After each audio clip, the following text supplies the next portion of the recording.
জামিন পেয়ে ফের ধর্ষণের হুমকি, নির্যাতিতাকেই ফের ধর্ষণের হুমকি, ধর্ষণেই অভিযুক্ত বিজেপি কর্মী।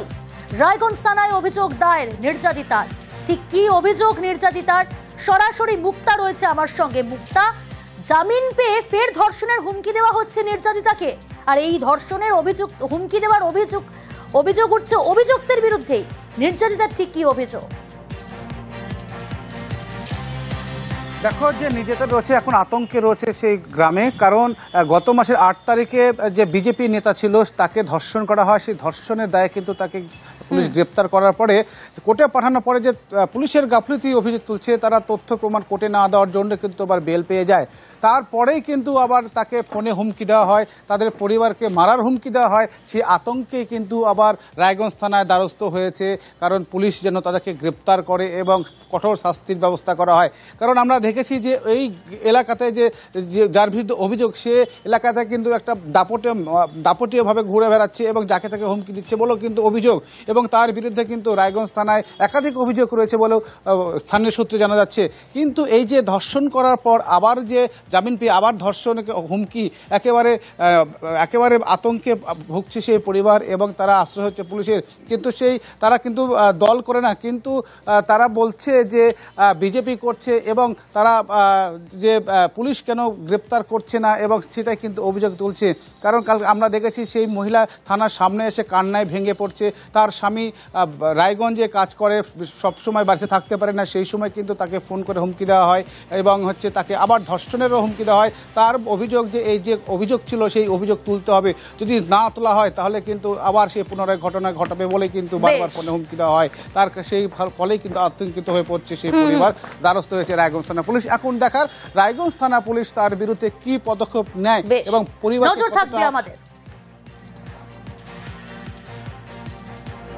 থানায় ধরে নিয়ে আসার পরে সেই অভিযুক্ত কিছুদিন থানায় থাকার পরে উনি বেল পেয়ে যান।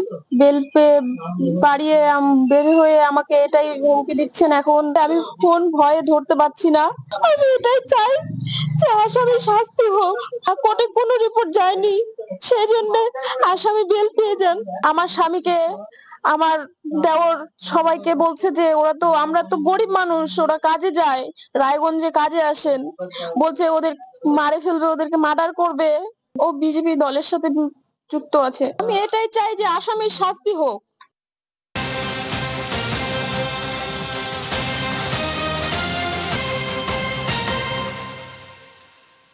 আরো এক চাঞ্চল্যকর ঘটনা, নরেন্দ্রপুরে তৃণমূল কর্মীর দেহ উদ্ধার। বিষ্ণুপুরের যুবকের দেহ উদ্ধার নরেন্দ্রপুরে। রাস্তার ধার থেকেই দেহ উদ্ধার, মৃত তৃণমূল কর্মীর গলায় আঘাতের চিহ্ন, দেহের পাশেই উদ্ধার বাইক। অর্পণ রয়েছে আমার সঙ্গে সরাসরি। অর্পণ, পরিবারের তরফ থেকে কি অভিযোগ করা হচ্ছে? কি কারণে খুন বলে মনে করছেন? ব্যবসায়িক কোনো কারণ, পারিবারিক কোনো শত্রুতা, নাকি রাজনৈতিক কারণে খুন? পরিবারের তরফ থেকে কি অভিযোগ এবং এখনো পর্যন্ত পুলিশ সূত্রে কি তথ্য সামনে উঠে আসছে? দেখো, পুলিশের প্রাথমিকভাবে যেটা মনে হচ্ছে যে অন্য কোথাও খুন করে তাকে দেহ রাস্তার ধারে ফেলে দিয়ে যাওয়া হয় এবং দেহের পাশ থেকে তার বাইকটি উদ্ধার হয়েছে। এবং পরিবারের তরফ থেকে যেটা অভিযোগ করা হচ্ছে যে ব্যবসায়িক শত্রুতার জেরে খুন হতে পারে বলে তারা মনে করছেন। কারণ তার এলাকায় তিনি যেমন গাড়ি চালানোর কাজ করতেন, পাশাপাশি তিনি প্রমোটিং এর সঙ্গেও যুক্ত ছিলেন। এই প্রমোটিং সংক্রান্ত বিবাদের জেরে তাকে খুন করা হতে পারে এমনটাই মনে করছেন তারা। পুলিশের ওপরে আস্থা রেখেছেন এবং পুলিশের তদন্তে যারা দোষী তাদেরকে কঠোর শাস্তির জন্য তারা দাবি জানিয়েছেন। গতকাল সন্ধ্যায় রাস্তার পাশেই বাইক পড়ে থাকতে দেখেন স্থানীয় মানুষজন, তারাই পুলিশকে খবর দেয় এবং পুলিশ ঘটনাস্থলে এসে রাস্তার পাশে যে বাইক, তার পাশ থেকে তার মৃতদেহ উদ্ধার করা হয়েছে এবং দেহে একাধিক জায়গায় রক্তের চাপ দাগ পাওয়া গিয়েছে এবং গলায় দড়ি দিয়ে দড়ি পেঁচানোর মতো একটা চিহ্ন পাওয়া গিয়েছে। অর্থাৎ গলায় যে তার ক্ষত, সেই ক্ষত কিন্তু পুলিশ পেয়েছে। মৃতদেহ ময়নাতদন্তের জন্য পাঠানো হয়েছে এবং মৃতদেহ ময়নাতদন্তের পর তার মৃত্যুর কারণ সুনিশ্চিত হবে। এই ঘটনায় যে ওএনজিসি এলাকা থেকে তার মৃতদেহ পাওয়া গিয়েছে সেই রাস্তায় একাধিক সিসি ক্যামেরা রয়েছে, সেই সিসি ক্যামেরার দিকেই নজর মূলত নরেন্দ্রপুর থানার পুলিশের। ইতিমধ্যেই ওই এলাকায় বেশ কয়েকজনের সঙ্গে তারা যোগাযোগ করেছেন এবং এই যে ব্যক্তি সুদীপ নাড়ু, তার যে মোবাইল ফোন, সেই মোবাইল ফোনের শেষ কি কথা হয়েছিল সেদিকেই নজর রয়েছে তদন্তকারী আধিকারিক। বেশ।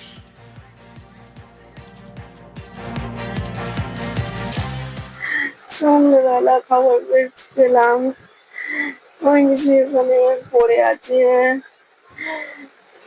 এইটুকু শুনেছি। ও তো গাড়ি চালাতো, মাঝে মাঝে প্রমোটারি করতো। সেই কি প্রমোটার বা গাড়ি চালানো আক্রোশ থেকেই কি মেরে দিতে পারে বলে মনে করছে? আমি জানি না, পুলিশের হাতে সব, পুলিশ বুঝবে, পুলিশ যেন তদন্ত করে বার করে খুনিদের। কি মনে করছেন, খুন করেছে? আমি জানি না কি করেছে, আমি তো জানি না।